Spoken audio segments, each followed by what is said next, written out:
Rota 66.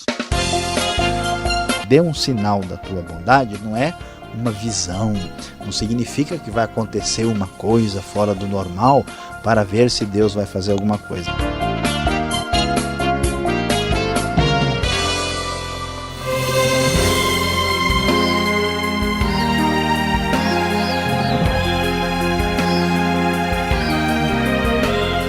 Rota 66, o seu programa de estudo bíblico está no ar. Nossa expedição continua examinando o livro de Salmos. O tema preparado pelo professor Luiz Saião será Domínio Total. Vamos destacar os Salmos 82, 85 e 86. Você vai meditar junto com a gente sobre o poder de Deus. Será que temos algum poder também? Vamos pensar assim. Qualquer um pode contar as sementes em uma maçã, certo? Mas só Deus pode contar o número de maçãs em uma semente. Ah, o Deus da Bíblia é extraordinário. Eu sou Beltrão e você é o meu convidado para esta meditação sensacional. Quer saber mais sobre o Criador? A hora é essa. Quando começamos a ler na NVI o Salmo 82, vamos ficar surpresos. O texto diz: é Deus quem preside a Assembleia Divina. No meio dos deuses ele é o juiz. Até quando vocês vão absorver os culpados e favorecer os ímpios? O Salmo começa falando que existe uma espécie de reunião de divindades, de deuses, e que no meio dessa reunião Deus é o juiz. E então, ao ler esse texto, ficamos um pouco confusos, imaginando, mas que história é essa de reunião divina, na qual Deus é apenas o Deus maior juiz entre os demais deuses? Os estudiosos têm trabalhado para entender correta e adequadamente este salmo. E a ideia que vamos encontrar aqui é que esta palavra Deus, o deuses, conforme encontramos aqui, esta palavra pode ter um significado de poderosos. A palavra tem um radical que significa a força, poder. Então, pode-se entender no meio dos poderosos ele é o juiz. Alguns entenderam que a ideia é que Deus é o juiz entre ou acima dos juízes, dos que têm poder no sentido jurídico do termo em Israel. Essa é uma interpretação.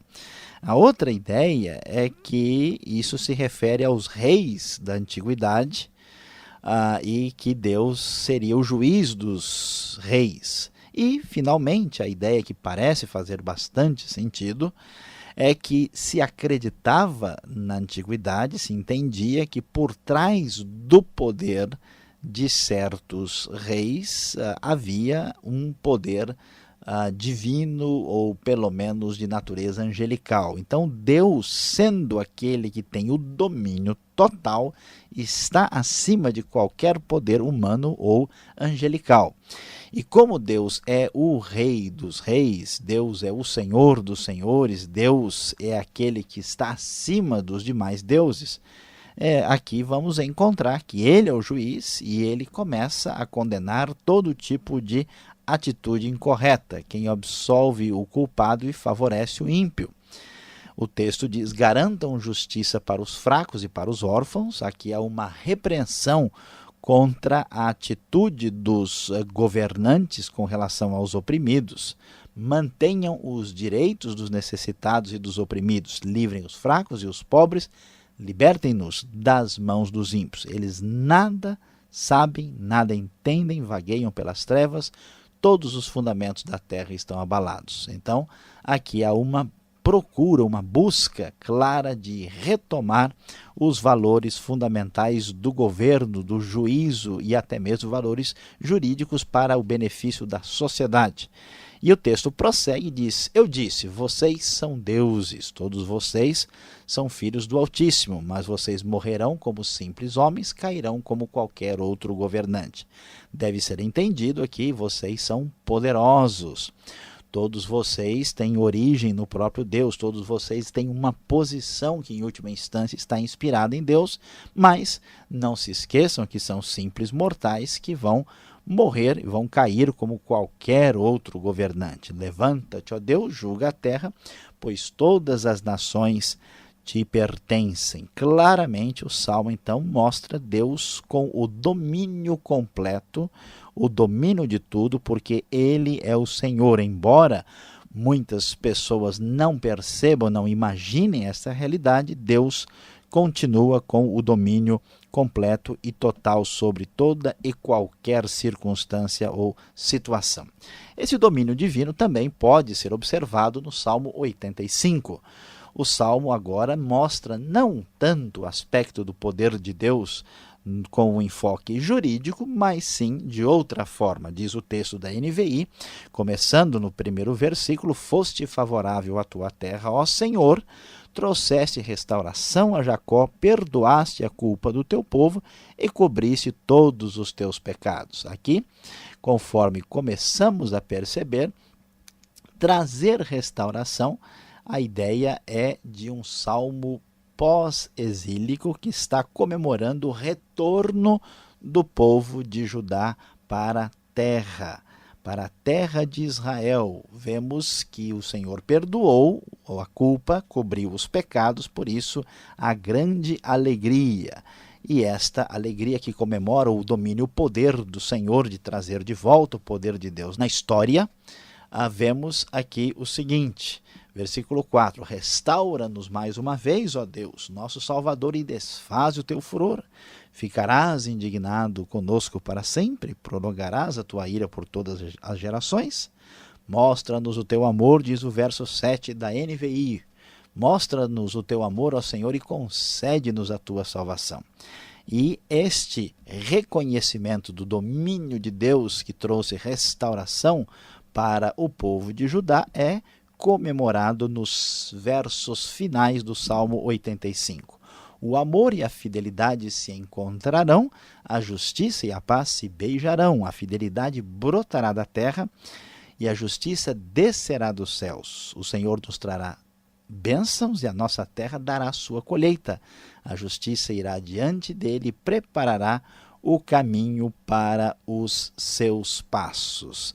Tudo indica que neste momento de restauração, eles estavam sofrendo de uma seca, de uma circunstância difícil para a agricultura, e a esperança no Deus que domina sobre os deuses, sobre os poderosos, sobre os juízes, domina sobre a história e domina sobre o tempo e as colheitas, e esse Deus é a grande fonte de bênção e a grande fonte de esperança.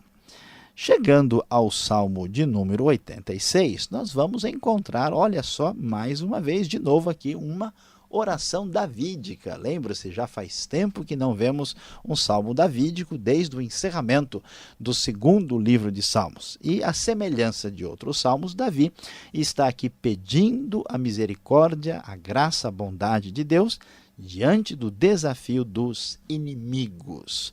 O texto começa dizendo: inclina os teus ouvidos, ó Senhor, e responde-me, pois sou pobre e necessitado. Guarda a minha vida, pois sou fiel a ti. Tu és o meu Deus, salva o teu servo que em ti confia. Misericórdia, Senhor, pois clamo a ti sem cessar.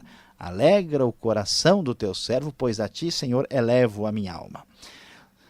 O salmista pede a misericórdia a Deus, sofrendo por causa das dificuldades com os arrogantes, que vemos lá no versículo 14, aqueles que são cruéis, gente que não faz caso de ti, procura tirar minha vida, diz claramente. Sofrendo diante desta circunstância, ele pede a ajuda divina.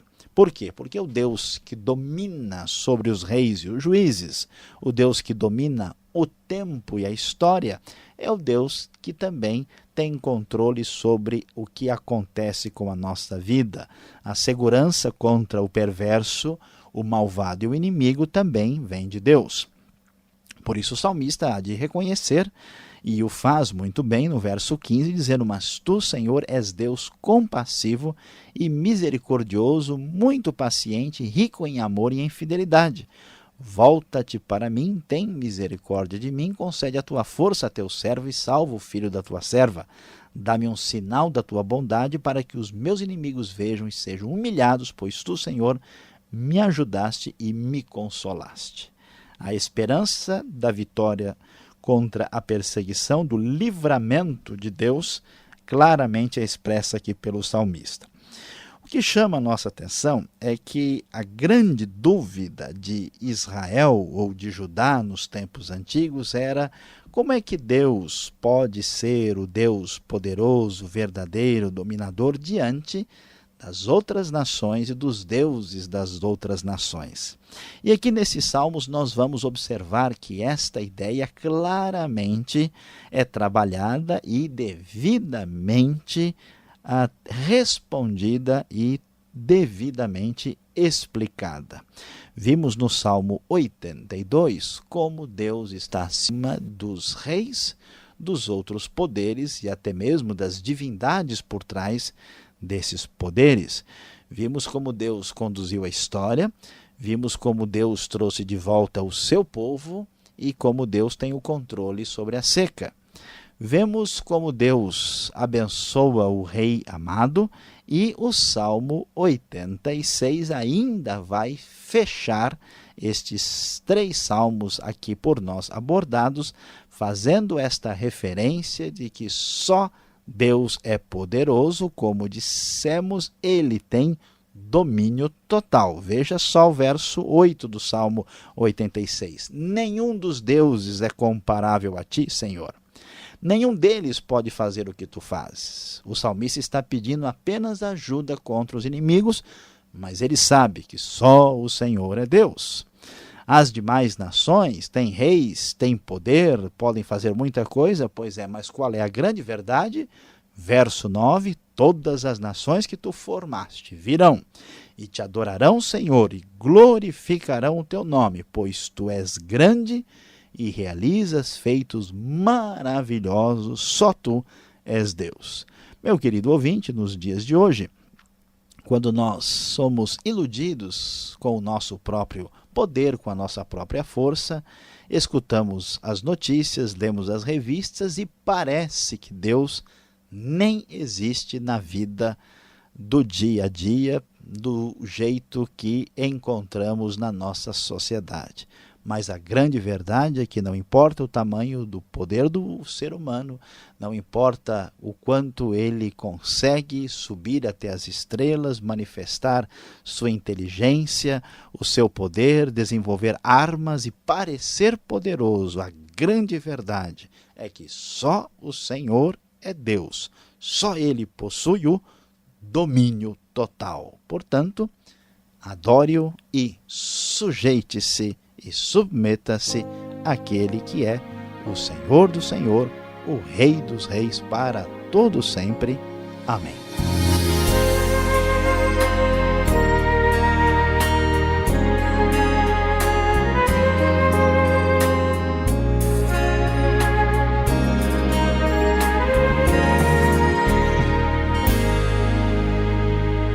Um rápido intervalo e já voltamos com o programa Rota 66, o caminho para entender o ensino teológico dos 66 livros da Bíblia. Estamos estudando o livro de Salmos e o tema de nossa aula é Domínio Total. Salmos 82 e 85 e 86. O Rota 66 tem produção e apresentação de Luiz Saião, redação e participação de Alberto Veríssimo, locução Beltrão, seu amigão, numa realização transmundial. Escreva, mande a tua carta, Caixa Postal 18.113, CEP 04626-970 São Paulo, capital. Ou mande o seu e-mail para rota66@transmundial.com.br. E seguimos com a aula. Quem pergunta quer saber.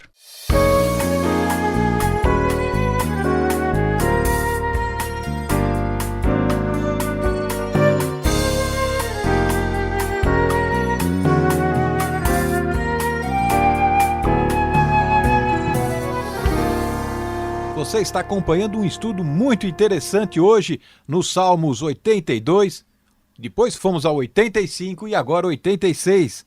Professor Luiz Saião, o Salmo 82, ele é pequenininho, mas ele é complicadinho. Afinal, os outros deuses aqui do Salmo 82, existem ou não? Como Deus pode ser juiz do que não existe caso a resposta seja não são deuses e tal? Pois é, pastor Alberto, veja bem, o que a gente precisa entender no contexto da citação dos deuses do Antigo Testamento. A grande verdade é que esses deuses não existem de fato e de verdade. Usando uma linguagem mais complicada, eles não existem ontologicamente, essencialmente.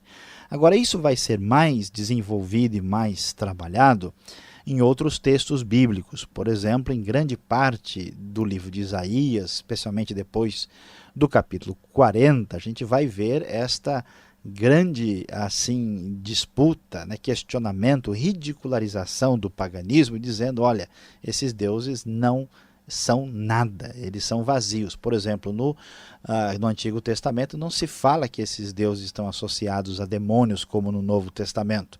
Simplesmente diz claramente que eles não são absolutamente nada. Agora, apesar disso, esses deuses existem na sociedade, eles existem sociologicamente. Eles existem porque eles são mencionados, tem estátuas deles, tem cultos prestados a eles, então eles existem nesse sentido. E além do mais, tem um outro detalhe importante que deve ser percebido, é que apesar daquele Deus não ser nada mesmo, se reconhecia que havia uma ação, uma presença espiritual por trás da realidade física. Então, apesar desses deuses não existirem concretamente, a Bíblia já naquele tempo já se admitia essa perspectiva que por trás do poder humano, do governo humano, há uma realidade espiritual. Mais para frente, a face sombria dessa realidade vai ser manifesta plenamente no Novo Testamento. Espera aí que esse assunto está interessante aqui. Ser divino já chama a atenção de muita gente. O Salmo 82 lá no verso 6, pode conferir aí. Está dizendo assim, sois deuses, sois todos filhos do Altíssimo. Parece uma lógica, né? Se você é filho de Deus, todos nós somos filhos de Deus, como dizem aí, logo também tenho essa possibilidade de ser um Deus também, não é? Como entender isso?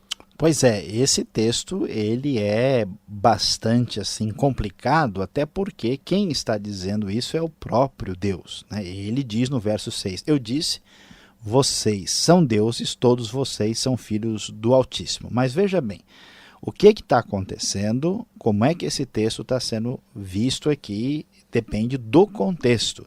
Deus está dizendo para os juízes, os que governam, aqueles que estão nessa posição, chamando eles de deuses ou de divinos. Por que isso está acontecendo? Por causa da perspectiva antiga que todo poder e domínio está associado à divindade. Ninguém pode presidir e dominar sem que Deus permita e esteja por trás disso. Todo rei é um representante de Deus. Então, nesse sentido, é que ele está dizendo, vocês são divinos, no sentido que vocês têm um poder que lhes é permitido e atribuído pelo próprio Deus. Então, este é o sentido correto e adequado. Quando nós perguntamos, será que eu posso dizer que eu sou divino? Bom, depende do que você quer dizer com isso. Se como cristão você quer dizer que você tem uma natureza de Deus implantada em você pelo Espírito Santo quando você creu em Cristo, nesse sentido somos filhos de Deus, filhos do Altíssimo. Agora, quando nós queremos dizer que somos divinos, porque nós somos iguais a Deus e Deus habita dentro de nós, não há diferença, né? Aí com a conotação equivocada, aí a coisa está fora de foco. Então, o sentido é esse, ó, vocês devem reconhecer que o poder, vamos assim dizer, entre aspas, divino que está em vocês é dado e é permitido pelo próprio Deus e vocês são responsáveis por essa posição que Deus lhes deu. Inclusive a sequência, né, é assim, olha, vocês sabem que vocês têm esse poder, esse domínio, mas vocês morrerão como simples homens, mostrando de fato o que o texto pretende dizer. Belo fim para um Deus assim, né? Agora o Salmo 85, ele chama a atenção porque o verso 4, o verso 8, 7, né, e o 9, 3 vezes aparece a expressão salvação. Ela foi dada, ela não foi dada? Que tipo de salvação está sendo dita aqui? Olha, pastor Alberto, essa pergunta ela é muito significativa e especial. Por quê? Porque a palavra salvação tem significados diferentes em textos diferentes. No Novo Testamento, nós vemos muitas vezes a palavra salvação sendo usada para se referir à salvação trazida por Cristo. Às vezes o texto está falando da salvação da alma. Por exemplo, o texto do Novo Testamento diz que vocês não devem temer aqueles que podem, fazer prejuízo contra o corpo, mas sim aqueles que podem atingir, fazer perder aí a alma, focalizando a questão de ser salvo espiritualmente. No Antigo Testamento, quase sempre a palavra salvação não tem esse sentido. A ideia de salvação ela é mais concreta, é mais objetiva e tem o sentido de livramento, de libertação. Então, aqui, quando o texto está dizendo que Deus trouxe de volta o povo para a terra, e ele fala em salvação, que Deus é o Salvador, concede-nos a tua salvação, e depois, de novo, enfatiza o conceito no versículo 9, a ideia é livramento, é restauração, é Deus agindo para salvar, assim como a gente salva uma pessoa da piscina, assim como a gente salva uma pessoa do perigo, de um pitbull, de um cachorro, de um bicho qualquer. Aí há um livramento, uma salvação neste aspecto. Agora o Salmo 86 é a minha última pergunta aqui, a oração de Davi, mais uma vez. Lá no verso 17, na última frase, aparece aí, mostra-me um sinal. Ele pede um sinal da bondade divina. Que sinal é esse? E a outra pergunta, será que eu posso também pedir um sinal? Não sei, de repente o preço está bom, né? Pois é, essa questão do sinal aí é sinal de que nós temos que prestar atenção no texto e olhar se estamos entendendo corretamente. Veja, essa palavra sinal, a palavra ot no original, é uma palavra muito ampla, muito genérica. Você usa isso até para se referir às letras, um sinal aí da escrita. Então não é uma palavra que a gente pode assim mistificar assim exageradamente sem prestar atenção.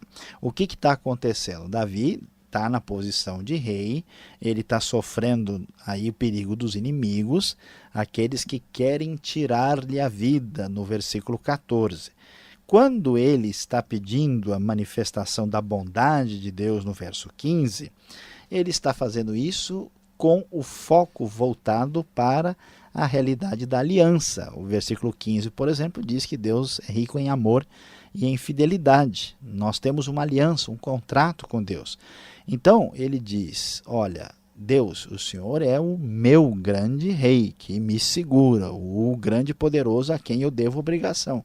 Então, não permita que os meus inimigos acabem comigo. Dê um sinal da tua bondade, não é uma visão, não significa que vai acontecer uma coisa fora do normal para ver se Deus vai fazer alguma coisa. É, sim, uma ação objetiva de Deus de fazer o que o texto diz no final, de ajudar e consolá-lo. Aqui não tem nada a ver com sinal em outro sentido que vai aparecer em outros textos bíblicos. Portanto, infelizmente, pastor Alberto, nesse sentido é sinal de que nós não podemos pedir sinal nenhum, sinal vermelho para quem pensou e entendeu incorretamente aqui.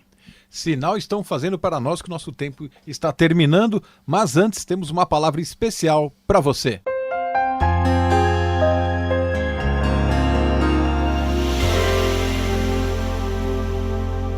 Hoje, aqui no Rota 66, você acompanhou conosco os Salmos 82, 85 e 86. O nosso tema foi domínio total, falando sobre o poder, a soberania e o domínio do Deus dos deuses, do Senhor dos senhores. Como pudemos observar, Deus domina sobre terra e mar, Deus domina sobre o tempo, Deus domina sobre as condições da nossa vida, sobre os nossos inimigos, Ele está acima dos deuses, dos reis, dos poderosos, Ele é o Senhor. Então, meu querido ouvinte, você que nos acompanha, lembre-se bem, se Deus tem o domínio, se Ele possui o domínio total, submeta-se plenamente a Ele, pois somente Ele é o Senhor, o Deus verdadeiro. Ninguém poderá desafiá-lo, ninguém poderá subsistir diante da manifestação do seu poder. Se Ele tem o domínio, seja servo dele e submeta-se ao Senhor, ao Rei dos Reis, que tem o domínio total.